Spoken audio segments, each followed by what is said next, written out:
Tak jo, já pevně doufám, že jste si odpočinuli a stihli jste všechno v těch 15 až 20 minutách a teď už nás čekají 2 přednášky a první z nich je právě Milan Formánek, který má přednášku na téma brand a performance. Proč to vlastně řešíme? Milan má pověst toho, kdo řeší věci bez bullshitů a 100stránkových prezentací, takže já pevně věřím, že to bude tak i tentokrát. Říkal, že má 130 slajdů, tak uvidíme, jestli dostojí své pověsti. Máte slovo. Děkuju moc za uvedení. Bez bullshitu sedí, ale já mám naopak 1000 slajdový presky, takže pro mě 15 minut bude obrovská výzva. Já mám rád prostě celodenní školení. Ale zkusíme to. Já jsem teda slajdy dost poupravil. Přitom, když jsem slyšel ty dotazy v předchozím bloku, tak se omlouvám těm profíkům mezi vámi, pro který to bude opáčko, ale řekl jsem si, že trošku to vezmeme od podlahy. Tak jdeme rovnou na to. První otázka, kterou je vždycky dobrý si říct vůbec, jestli, když přijdu jako klient s agenturou do vztahu a obecně se bavíme s majitelem o marketingu, tak co vůbec chce?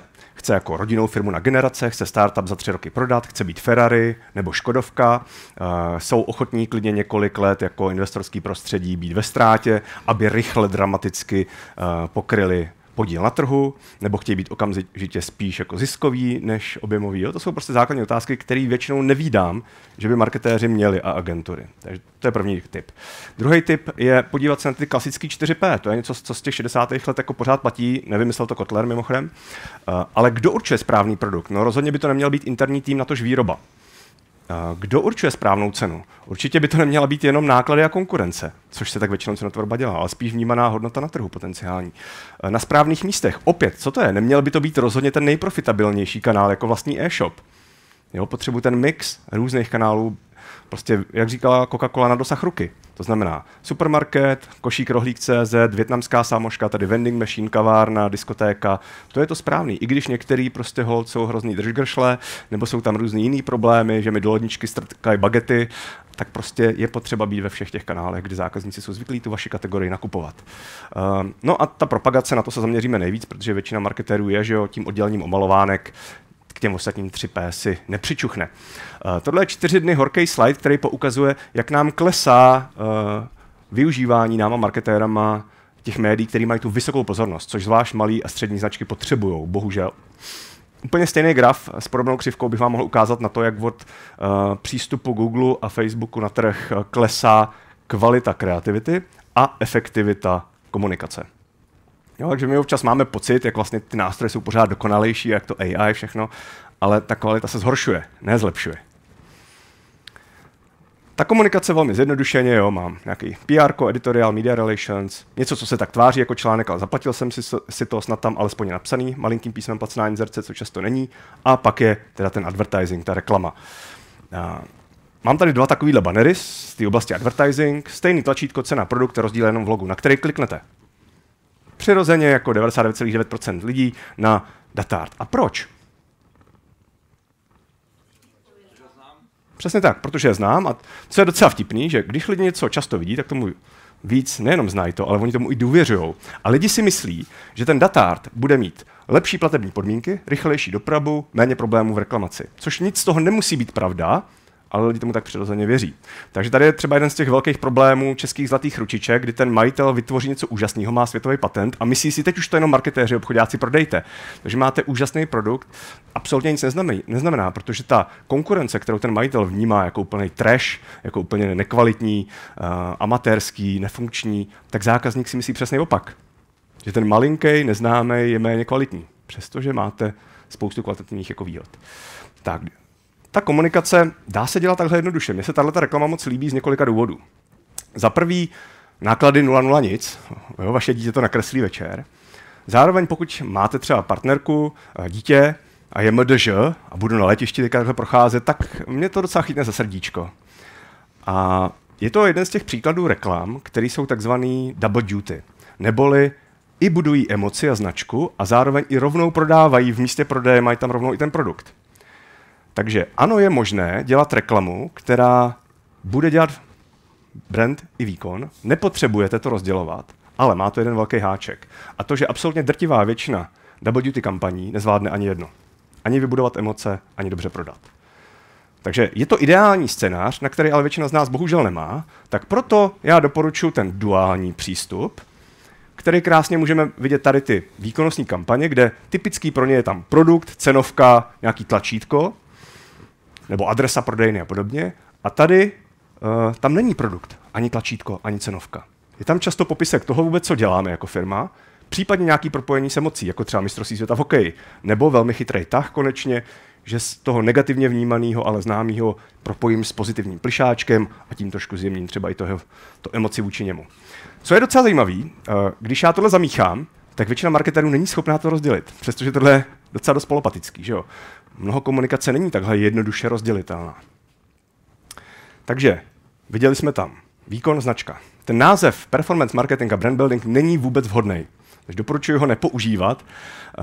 Vhodnější třeba alternativa může být sklízení současné poptávky a budování budoucí poptávky. Jo? Představte si to, že založíte firmu, přijdete k nějakému rybníku, tam vidíte, že je spousta kaprů a začnete si rybařit těma PPCčkama. Všechno šlapé, jo? Krásně, prostě plný podběráky a najednou prostě nic nechytá.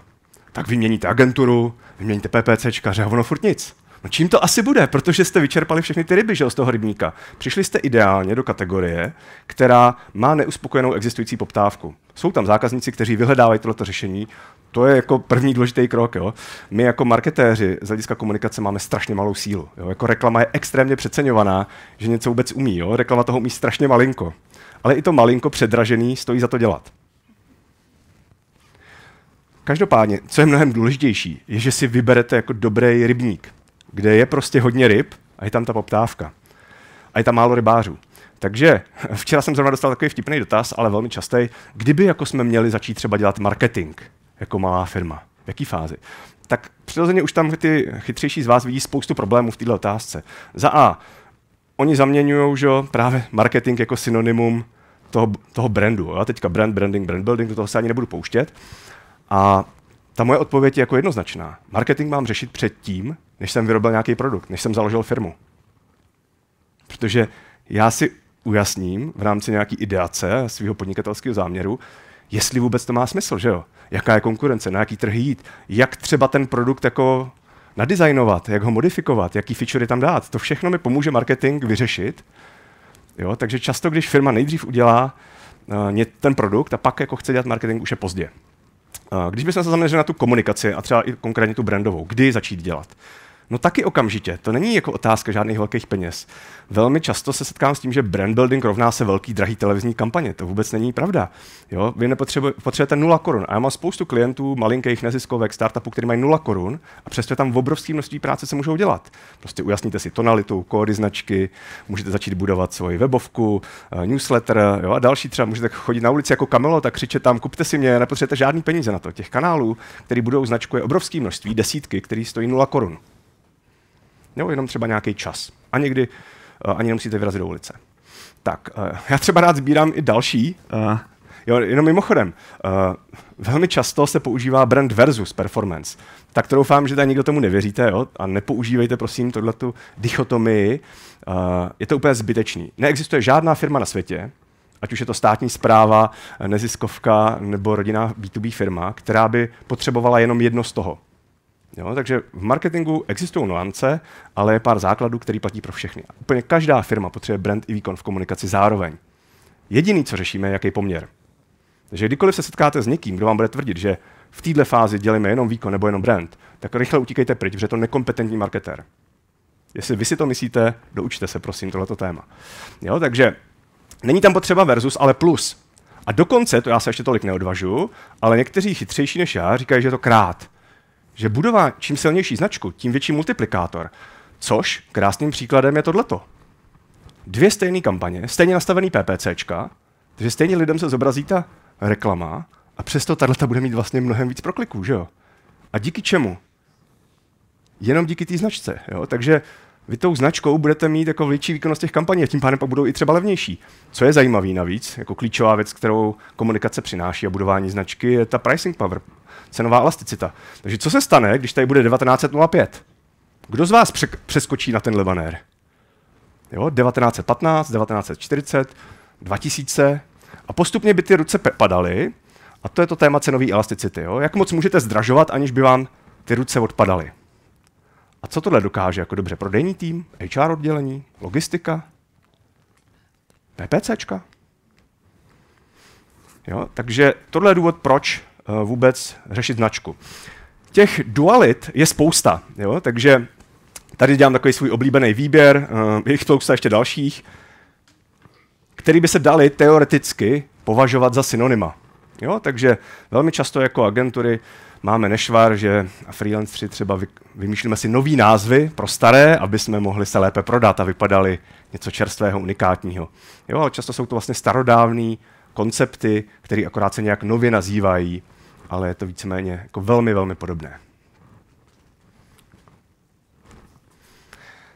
Brand teda není vůbec nic novýho, jo? Je to prostě starodávná věc.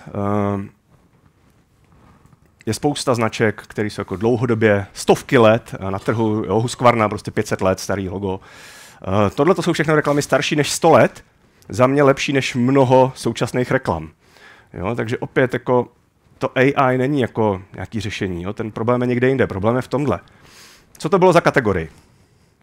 To modrobílý. Přesně tak. Velmi dobře udělaná práce, víme, že to je medicína, jo? Jak je to možné? No, protože se používají kategorický klišé, jo? Doktorský plášť, modrobílý. Co to bylo za značku? Ukázal jsem vám to 3krát. Na několik vteřin. Kolik procent vaší reklamy si myslíte, že lidi uvidí déle 3krát s takovouhle pozorností, než jste viděli vy teďka? Takže ještě jednou.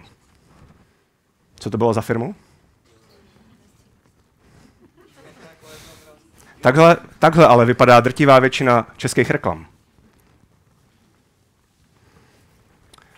Jo, takže gratuloval bych tomu, co jsem viděl tady předchozí emoční video od Czech Turismu. To bylo super, jakože tam byly ty emoce, krásná práce s ruchem, ale nebojíme se toho brandingu. Taky krásná studie na to nedávno vyšla, kde se jako na reklamách zvětšovalo logo, obrovský strašák, že jo, agentur, že když zvětšíme logo, přestane se to lidem líbit, už to nebude autentický a spoustu různých jako výmluv. Nic z toho nebylo nikdy vědecky potvrzené, naopak už to bylo vyvrácené. Větší logo nezhoršuje líbivost reklamy, ale naopak radikálně zvyšuje rozpoznatelnost, který značce to patří. 85% reklam lidi po pár vteřinách neví, na jakou značku to bylo. Bobika, co to bylo? Většina z vás si pamatuje Bobiku, přestože to je 30 let už, jo. Co to bylo za značku? Přesně. Je super, že vy jste edukované, že marketerské publikum. Většina juniornějších marketérů řekne Seznam. Což je velmi jako důležitý poznatek, který už je taky mnohokrát ověřený. Když si nejsem jistý, na jakou firmu ta reklama byla, ale vím, že to byla nějaká medicína, tak já to budu přiřazovat lídrovi kategorie. Takže vy jako malí třeba střední značky, pokud nejste lídři, těm málo penězma, co máte, pomáháte svý konkurenci, protože většina vašich reklam, potom lidi si myslí, že to byl váš konkurent největší. Jo, takže další jako důležitý téma. Nedívejme se prosím na brand jenom jako zvyšování obratu. Jo. Za mě primárně teda je to zmíněné zvyšování marží, ale rozhodně i představte si, že otevíráte výběrový řízení na stejnou pozici, stejně napsanou, a jedno bude prostě pro Apple a druhý bude pro elektrodlabák. Tak kam se asi přihlásí víc lidí, jako Ačkovejch? Jo, takže zároveň ty lidi tam zůstávají déle, jsou lojálnější v těchto firmách. Pardon, jsem použil to slovo, zakázané Voldemortou, ale máte lepší vyjednávací, kdo z vás třeba někdy dělal obchod, tak víte, jaký je to rozdíl, když přijdete prostě do nějakého obchodu a řeknete, hele, já jsem tady z firmy Horní Dolní, nebo já jsem tady z Red Bullu, z Nike, z Apple a z podobných jako cool značek. To je prostě úplně jiná úroveň debaty a vyjednávání. Jo, takže spoustu dalších výhod, které ten brand přináší a velmi málo se o tom bavíme. A je to hrozná škoda. Takže nějaký tip, jak třeba si říct o víc rozpočtu. Nekoukejme se, nenechme se stáhnout jenom do té debaty obratu. Tak, co je pravda, ten performance většinou, ne kvůli tomu, že by tak bylo by default, ale kvůli tomu, že ty brandové kampaně jsou dělány nekvalitně, tak krátkodobě má větší prodeje. Jo, tohle jsou starý 1500 slajdy, ale přidal jsem mi tam na základě toho dotazu. Takže ano, je to problém, když většina firm vyhodnocuje týdně, měsíčně, kvartálně. Maximálně ročně. Jo, ten plný efekt brandové komunikace vidíme v 2 letech. Zase pozor na to, občas vnímám to, že některý brandiáci jako to prezentují tak, jako že brandová komunikace je časovaná bomba, která jako nebude fungovat půl roku, rok a pak najednou se strašně jako začne prodávat. Tak to taky není. Jo? Dobrá brandová reklama prodává okamžitě a dlouhodobě dál pořád prodává taky. Na ten dotaz, je tady ještě kolega, jak se ptal, ten split? Jo, je tady, super. Takže na váš dotaz, 60-40 je průměr. Jo, zase jsou to starý 15 let data, ale mnohokrát ověřený už i jinýma výzkumnýma institucema. To 60-40 je průměr. Bohužel, většina marketérů nezná 60-40. Když už to znají, tak znají jenom 60-40. To tak nikdy nebylo, že se říkalo, jako, že firmy mají dělat 60-40. Záleží na odvětví. Takže ano, měřilo se tohle odvětví. A různý odvětví mají různý doporučený. Jo, a dívalo se na to tělou optikou, že ty nejúspěšnější firmy komerčně, tak jaký měli split versus ty neúspěšné firmy. A tím se vlastně dává to doporučení, jaký split mít. Je tam další parametr. Jak dlouho jste na trhu? První rok, druhý, třetí se mění poměr brandu a výkonu. Je tam další 4 takovýhle parametry, takže ani nepotřebujete nutně jako složitý marketing modeling. I na základě znalosti tohohle jste schopný říct, jaký poměr bude pro vás. Ale rozhodně 60-40 je lepší než standard většiny firem. Takže to je dobrý začátek, když neznám ty detaily. Emoční komunikace je profitabilnější než racionální. To je těžký oříšek, zvlášť třeba pro B2B firmy.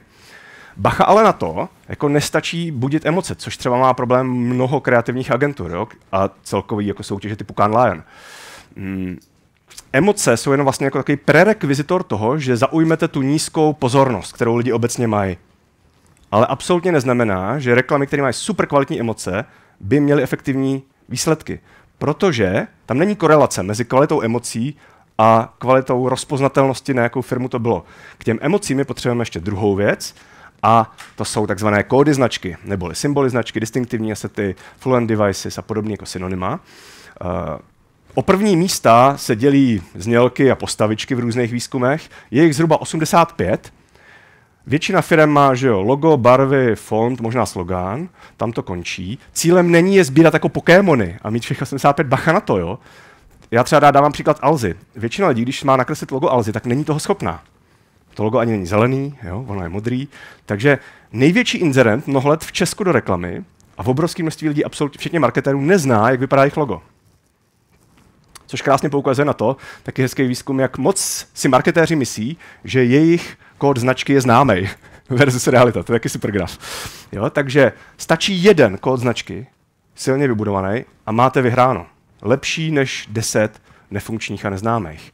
Jo, takže většina firm má pak nějakou paletu 1 až 5 kódů značky, jako třeba tady krásná ukázka. A proč je to úspěšný? No, protože od roku 1957 to dělají každý rok ve 160 zemích stejně. Have a break, have a KitKat znamená tyčinka. Není potřeba to měnit. Toliko k tendrům jako na agentury. Kontinuita a konzistence je rozhodně efektivnější než neustále změny, natož rebrandingy. Já chápu ten problém, když se firmě nedaří a jsme pod tlakem jako marketéři, a rebranding je vlastně jednoduché řešení. Už vůbec teda nechápu ten příklad, že někdo přijde do firmy jako marketér a potřebuje, že jo, asi ukázat svoji smysluplnost, tak udělá rebranding a přitáhne si tam svý kámoš jako agenturu, tak tomu se nebudu vyjadřovat, jo? Ale je to fakt velká škoda, když je nějaký reálný business problém, tak jako používat jako defaultní řešení rebranding. Takže co se vyplatí a co mají ty nejúspěšnější kampaně napříč kategoriemi společného, tak je takzvaný kreativní commitment, závazek jako k kvalitní kreativě neboli tomu obsahu. Bohužel, z těch 3 věcí je tam i velká investice. Ale investice vždycky musí být adekvátní vašim očekáváním. Takže pokud majitel chce vyrůst jenom o 0,3% za 10 let, tak nepotřebujeme zase tak moc peněz. Pokud jste v kategorii, kde celkově jako share of voice je prostě 100 000, nějaká B2B výrobní firma, tak vám stačí pár korun a vyhrajete. Pokud děláte v FMCG, tak to máte blbý, že jo? Nebo v bankách, nebo v automobilkách a tak. Takže vysoký spend, neboli adekvátní vašim očekáváním růstu. Long duration znamená, že tu jednu kampaň používáte roky. Kofola. Jo, prostě každý Vánoce můžete to, já už ho vidět, pouštět. Jo, a spoustu dalších jako příkladů reklam, které se dají používat desítky let. Coca-Cola, Vánoce, Kamion. Jo, když už to osvěžujete, tak aspoň ten koncept zůstává stejný, 30-40 let. Jo, Red Bull vám dává křídla, prostě 35 let stejná strategie. A poslední ze 3 je mnoho mediálních kanálů. A plus B je rozhodně větší než A nebo B. Takže do kterých ze stovek komunikačních kanálů jít, do vícero než do málo. Jo, takže běžet s reklamou více jak 3 roky, cílit na celý trh, nejenom na nějaký mikrocílení a mít vysokou kvalitu kreativity, tak rozhodně pomáhá. Co to znamená vysoká kvalita kreativity? Třeba tohle. Jo? Jedna reklama na Volvo, racionální argument, nějaká spousta textů o tom, jak jsme skvělí, úžasný, rodinný, tradiční, poctivý, ekologický a podobně, inkluzivní a žádný argument. Jo? Enya, Jacques Van Damme. Jedna z nejúspěšnějších B2B kampaní i komerčně. Takže tohle je ukázka kreativity. A jsou to i takový detaily, jako je třeba prostě grading. Jo? Tyhle 3 typy gradingu mají docela odlišný výsledky potom. Takže berme to tak, že potom ta tvorba obsahu, to je v podstatě jako třeba filmařina. Jo? Tam prostě hraje na kvalitě herce, maskérky, kostymérky, lokace, osvětlovače, zvukaře. To všechno hraje roli v tom, jestli ta kreativa bude nebo nebude dobrá. Jo, takže to opět jde k té dualitě. My jako marketéři máme problém v tom, že jsme v oboru, který je jednoduchý, ale extrémně komplexní. Mnohem komplexnější než obchod nebo finance, nebo logistika, nebo právo i dokonce. Jo? Protože to právo aspoň má nějakou jednu bibli, o kterou se může opírat ten zákoník. Jo? My nemáme žádnou jako marketéři certifikaci, jo? Nebo nějakou bibli, o kterou bychom se mohli opírat. Viděl jsem tady v publiku jednoho ze svých klientů, jak jsem si říkal, že tam přidám nějakou konkrétní ukázku, co to může znamenat pro malinkou firmu, která vlastně nemá, nebo malou střední firmu, výrobní B2B, která 0 marketérů. Jo? Žádný rozpočet na marketing. No tak se najme první marketér a začíná se pomalinku. Jo? A ten marketér interně, šikovnej, může na mobil vyfotit fotky ve firmě a může vzniknout nějaká jako zjednodušená webová stránka. Zatím žádná kampaň není potřeba, žádný peníze. Tohle byl jeden z nejlepších vizuálů historicky, který používali, jo, jinak to byl dosti spíše grafický odpad, smím to tak říct. Jo, my se k tomu smějeme. Žádný sofistikovaný jako model na AI, v obyčejný ChatGPT, jo, před pár lety jsme vytvořili prostě takovýhle, protože dělají skicáky, barevný papíry a tak, a z tonality a tak vyšlo, že jako medvěd charakteristicky sedí na tu značku, takže něco, kombinace známých věcí, tak jak jste nikdy neviděli. Origami znám, medvěda, ale z barevných papírů s origami jsem nikdy neviděl. Jo, neboli veverka na skateboardu ve vesmíru. To je jako dobrá kreativita. Nejenom veverka, nejenom skateboard, nejenom vesmír. Teďka už jenom, že na ten web přidáte toho medvídka, tak hnedka to vlastně trošku udělá vřelejší, že jo? Už je to trošku víc v tom těch emocí a stačí malinko. A teďka ani nemusíte nějak rozpohybovávat složitě toho medvěda, kupovat si kredity v AI nástrojích. Prostě úplně jednoduše tam takhle ve Photoshopu přihodíte nějaký věci dle zrovna sezonality nebo toho produktu, který potřebujete prodávat. Prostě v jednoduchosti, konzistenci je síla.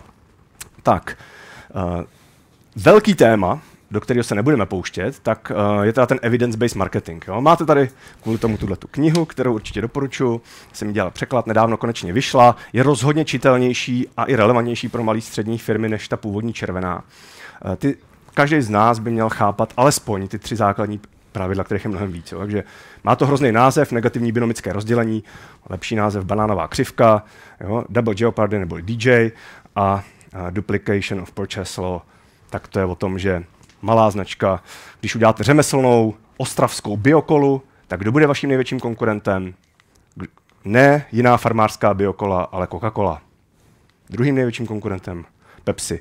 Který zákazníci dokonce si budou kupovat vaši Coca-Colu, vaši přírodní farmářskou kolu? Budou to lidi z Coca-Coly častěji než milovníci biokol a farmářských kol. Tohle jako drtivá většina business lidí tomu absolutně nevěří. To jsou základy. Jo? Pokud já chci porážet základy, které jsou přes 50 let pozorovaný na desítkách tisíc firem, je to možný. To je i práce marketérů, jako porušovat zákony a pravidla. Mějme víc odvahy. Skákejme z těch mostů jako ilegálně, ale je dobrý jako rozumět tomu, co jako porážím. Jakou realitu trhu se snažím porušit. Jo? Takže takový první 2 knihy, které bych doporučil každému CEO nebo marketérovi. Tato. A dobrý kontrast, zase ta dualita, jo? Rácio, čísla, data, věda, emoce, kreativita, jo? Tak se hezky doplňují tady tyhle 2. O čem bychom si mohli povídat, ale co už ta knížka sama o sobě vám trošku nastíní, něco, co brzo zveřejníme, vlastně ty častý mýty, kterým věříme. Všechno tohle jsou jednoznačně mýty. Jo, takže pokud děláte ve vaší firmě persony, archetypy, věříte v budování lásky, měříte NPS, tak to rozhodně zanechte. Všechno z toho je zbytečný, nikdy nebylo vědecky ověřený, přestože se o tom najdete tisíce článků, proč je tohle dobrý dělat, a jednotky článků, proč byste to neměli dělat. Na některé témata ani nenajdete články online, proč se to nemá dělat, přestože třeba ta vědecká literatura je úplně v tom jako jednoznačná. Tak, a na závěr poslední slide, nejčastější chyby při budování značky, který vnímám, tak je to teda to zmíněný slabý distinktivní kódy značky. Jo? Ten alzák, ten medvěd u stepy. Jakmile mám ten kód značky, tak co to znamená? Že to musí být úplně všude. Takže pokud máte nějaký prvek značky, který nemůžete v některých případech používat, tak to není kód značky, ale je to prvek značky. Jo? Takže ten kód musí být úplně všude. Jo? Vyhnout se těm klišé, jako tam byla ta medicínská reklama. Nedělejte prosím klišé. To, že se vám ozve někdo ze zahraničí, že je to problém, že se jim to nelíbí, to je skvělý signál, to chceme. My chceme, aby ta reklama jako vzbouzela emoce, aby pár lidem se nelíbila. Dejme si pozor na poslouchání hlasité menšiny. Jo, když se ozývá hlasitá menšina, většinou to bohužel znamená, že trošku možná malinko si toho může všimnout ta tichá většina. Příliš často měníme obsah, jo, potřebujeme konzistenci. Obrovský problém do toho nástupu digitálního marketingu, já sám jsem v něm dělal, takže kálím na svůj vlastní hrob, je prostě preference těch levných formátů, krátkých online formátů. Ta lež, který jsme uvěřili, že když jde něco rychle a levně zdarma změřit v Google Analytics nebo v Business Manageru, že to je efektivnější, než to, co se měří hůř. Všechno v marketingu jde změřit, něco akorát velmi draze a zdlouhavě. A skoro se dá říct, že to, co jde levně, rychle, snadno měřit, je méně efektivní než naopak. Jo, i v obyčejný billboard jde změřit. Tady si dědeček sedne před ten billboard a bude si klikat, kolik aut tam projede, nebo kolik lidí se na něj koukne. Dneska samozřejmě AI to dokáže zaznamenávat, kolik lidí se na to koukne, jaký emoce třeba i přitom má. Jo, a zvlášť problém je to pro malé značky. Jako velká značka si dokáže dovolit dělat ty půlvteřinový zhlédnutí, jo, ale ty malé značky potřebují 2 vteřiny a víc. A nebo mít fakt takovou velkou jistotu, že ty jejich krátké formáty jsou fakt funkční. Jo, takže málo mediálních kanálů, v obrovský průšvih je to přehnaný preferování online kanálů a ta naivní uvěření té lži, kterou vlastně, když se... Nebudu se toho pouštět. Jo? Takže kombinujeme online, offline, 50-50. 50% offline, 50% online. Další heuristika, kterou můžu jako doporučit. A poslední, předposlední, jo? Takže definujeme si jasně ty cíle, společně s agenturou, ale hlavně uvnitř firmy. A dle toho si pak řekněme, kolik peněz potřebujeme. Existují základní zase heuristiky. 5% z obratu. Bacha, ne na marketing, ale jenom na reklamu. Jo? Ty lepší firmy dávají 15%. Red Bull, Louis Vuitton a další dávají 35-40%. Z obratu, ne ze zisku, jenom do reklamy, ne do marketingu. Ano, většina firm malých dává třeba jenom 0,5%, 1%, ale pak se nedivme, že nám to nefunguje. Výměna tender, nový agentury nám to nezlepší. No a poslední, ale vlastně první věc, kterou bych jako marketér vždycky měl dělat při své práci, je chybějící výzkum. Já vám moc děkuji a držím vám moc palce. Děkuji.